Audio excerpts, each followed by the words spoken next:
편의점에 가면 저렴한 값에 수많은 수입 맥주들을 팔고 있는데요.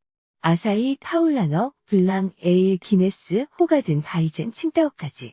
이 다양한 맥주와 용어들이 모두 각기 깊은 역사를 갖고 있다는 거 알고 계셨나요?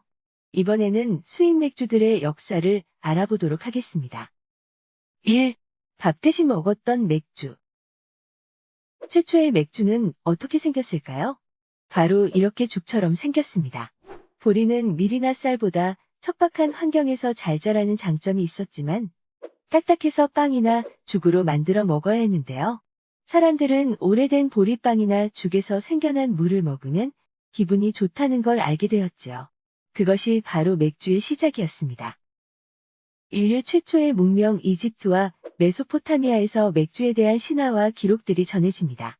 특히 대홍수를 피할 방주를 만들거나 피라미드를 만들 때처럼 큰 공사에 동원된 노동자들에겐 항상 맥주가 지급되었지요.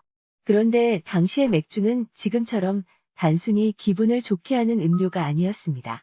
맥주 효모에 의해 한번 분해된 보리는 일반 보리보다 탄수화물, 비타민, 무기질의 흡수율이 더 좋았죠.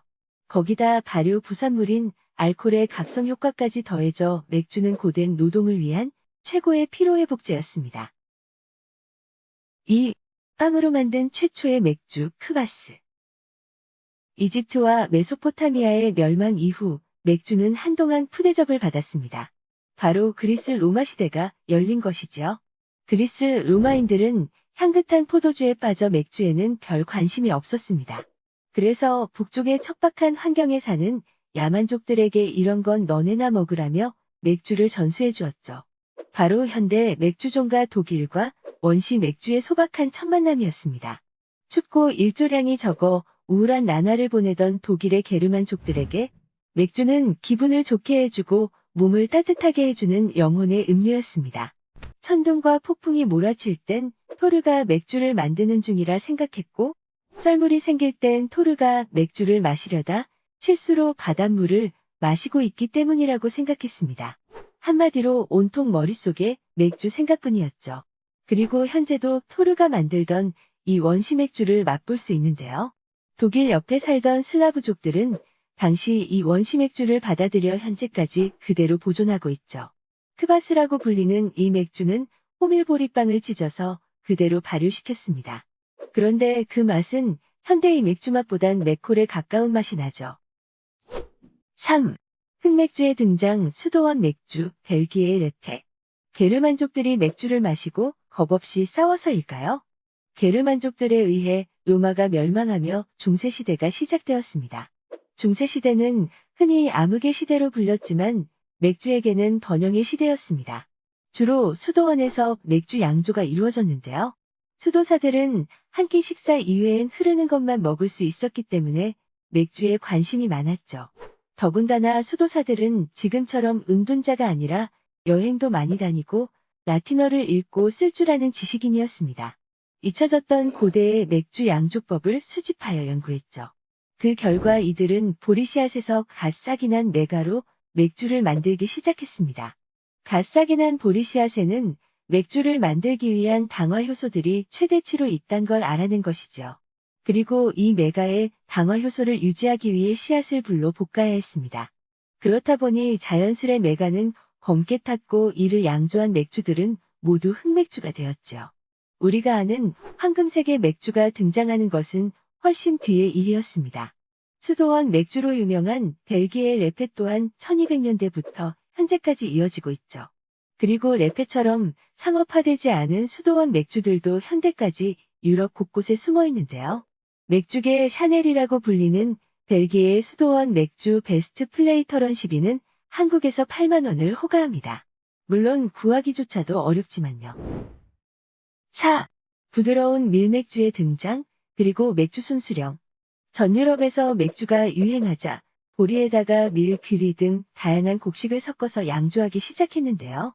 특히 밀을 섞은 밀맥주는 보리로만 만든 맥주보다 훨씬 부드러워서 귀족과 부자들의 입맛을 사로잡았습니다. 또 보존제 목적으로 계피나 주니퍼베리 같은 향신료를 사용하면서 맥주의 맛은 더욱 다양해졌지요.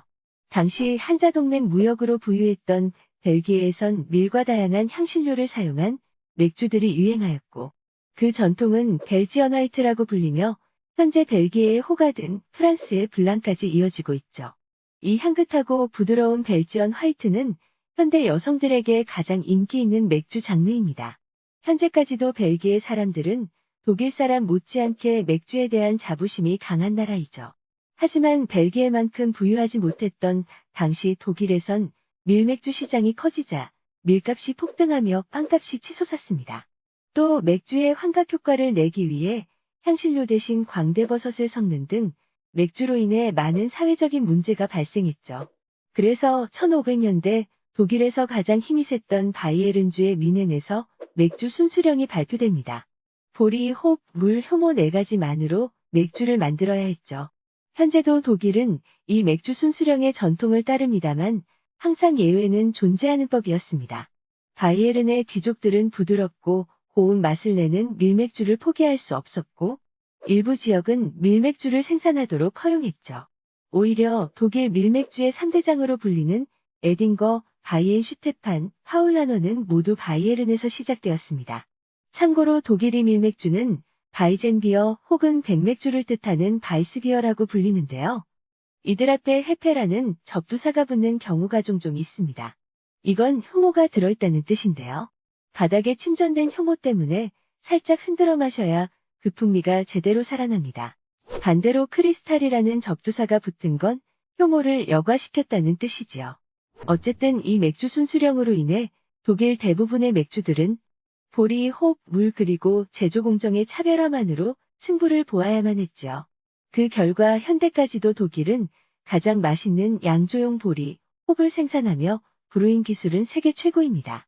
하지만 당시의 맥주 순수령에 빠져있는 것이 있었는데요. 이는 바로 효모의 종류였습니다. 그리고 이제 새로 등장할 효모는 맥주 역사를 크게 바꿉니다.